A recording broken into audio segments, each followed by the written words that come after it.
What did Chris Rock wake up with this morning? Fresh Prince. Get it?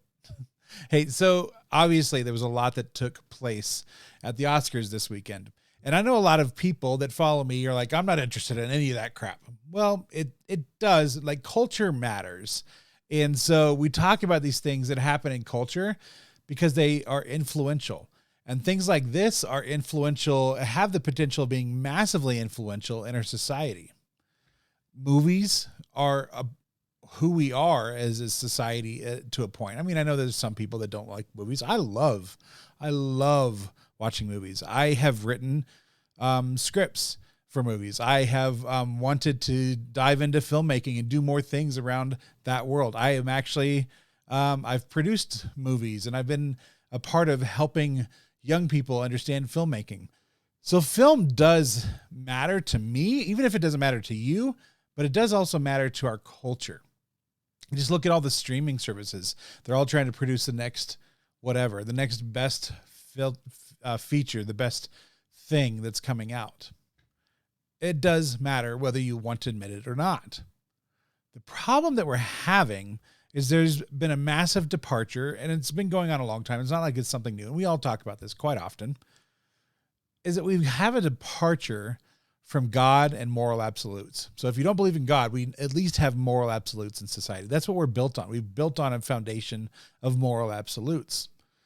I say America, it really was built on a Christian standard. I know people say Judeo-Christian because they don't want to offend Jewish people, but just if you just read what the founders talked about, they really did talk about their Christian faith. I know that there's a lot of people trying to whitewash that out of history, but it just is. And it's nothing to, to like be afraid of or be ashamed of.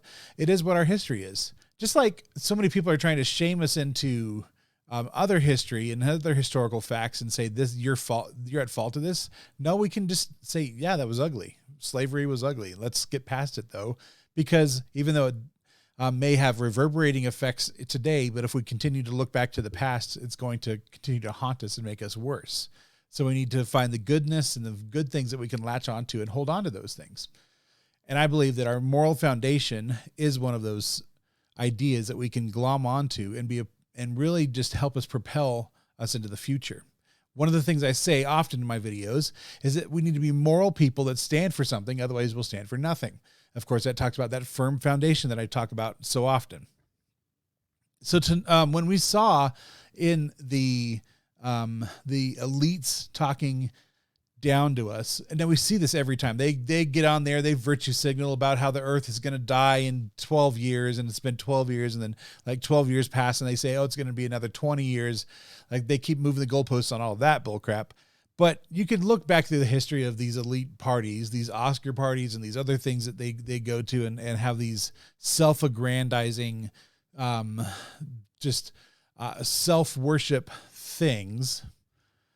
It's not necessarily bad to have awards, by the way. Like, hey, we recognize you because you did an amazing job. I don't have any problems with that in any way, shape, or form. It's the worship of the status that becomes a problem, and the void of God is in that process is the problem. We are becoming a society that is purely anti-God. Now, a lot of people have pointed out the relationship between Jada and Will Smith, and that they've had an open relationship. Well, that doesn't happen unless they have gotten rid of moral absolutes. Jada's talked about her not wanting to have a traditional and rejecting the traditional rules of marriage. This has been well documented. I don't need to dive into this. But when you have a broken relationship like this, you're going to have strain.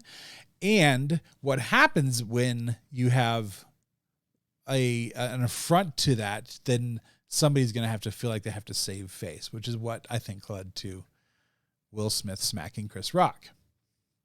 We also had at the top of the show, of course, the three getting out there and talking about, who was it? Amy Schumer, Wanda Sykes, and Regina Hall get up there and they start the chant for the gay.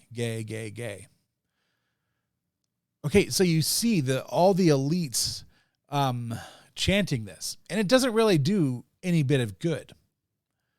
This is just moral posturing, saying we look down on you. And the problem too is they're not even speaking in truth. Truth is truth, not their truth and not our truth. No, the truth of the matter is the bill does not say don't say gay, but they're out there saying, oh, we're going to say gay and look at us. They just look like a bunch of uneducated idiots. And you got to be careful on who you glom onto as well. I know a lot of people are posting quotes from Denzel Washington, but he was also one of those guys out there chanting gay. Now I've liked a lot of the stuff he does. I like the things that he talks about. He has a good Christian faith, but is he being honest in this moment about the gay bill? And I think we need to just be careful on who we latch ourselves onto when we talk about these moral absolutes. The problem is that if we allow ourselves to take ourselves off of focus from God and what he would have us in our lives, then we start to worship other things. So we start to worship hero worship, or we start to, and conservatives do this too. We tend to elevate, I'm just one example.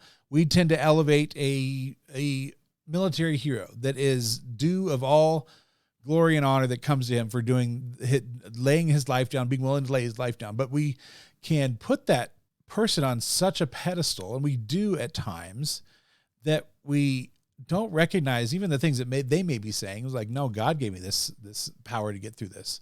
Like, so often we hear these things and we start focusing on that person rather than God.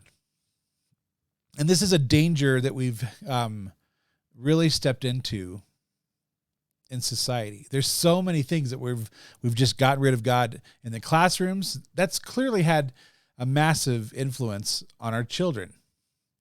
Oh, we shouldn't be teaching. We need to be separation of church and state. Okay, get rid of that bull crap, because that doesn't actually exist in the Constitution. People say, well, it's a case law now.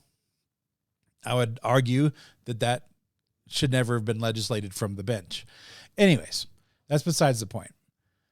So much of our society has gotten rid of moral absolutes to the point where we don't have the right to speak into things because we don't have the moral framework or the moral standard in ourselves.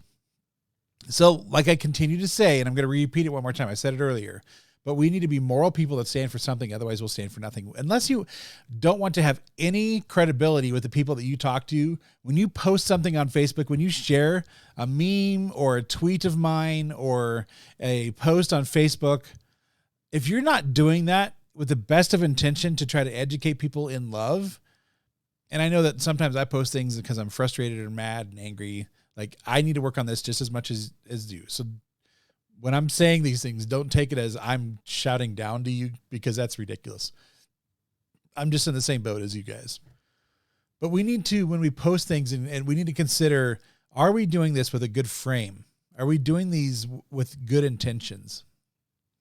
The other thing is, because we don't have morals we have devalued human life to the point of what we're seeing in Maryland, where they can kill the baby literally after it's born. They can just allow it to just lay there and they won't render it any assistance and it'll just die. It's called infanticide, but they're trying to legislate that into existence. It actually exists, I think, in Illinois, or at least it was proposed by none other than Barack Obama. And then we also have here in Colorado, where a bill is being passed where all rights for a fetus, a baby, is no longer there. In fact, they don't even define it as a baby any longer. They will define it as a fetus until after birth. So that person is not alive and has zero rights. So somebody can go and stab that lady, kill the baby, and will only be considered a stabbing to the woman, not to the baby. It's insane. It's evil. And it's because we don't have moral absolutes in our lives. And that's the real problem that we have here in our society. Hey, would you consider going to paulprocess.com and get involved there If you have a story you'd like me to tell, or if you have a just something you'd like to share with me, there's an email there. I would love to hear from you.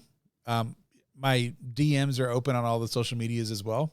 And then if you can go to Facebook, like, subscribe, and share, go to YouTube, like, subscribe, and share, do all those things. It does help. It helps me get out the messages that I've got. I know that my bigger community is definitely on Facebook, and we all know that.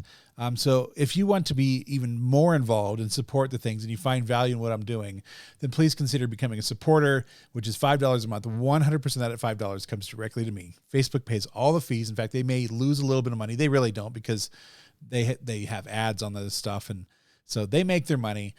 It's really just a way of you guys supporting me, and they acknowledge that and supporting creators on the platform. So if you would be willing to do that, just go there for $5.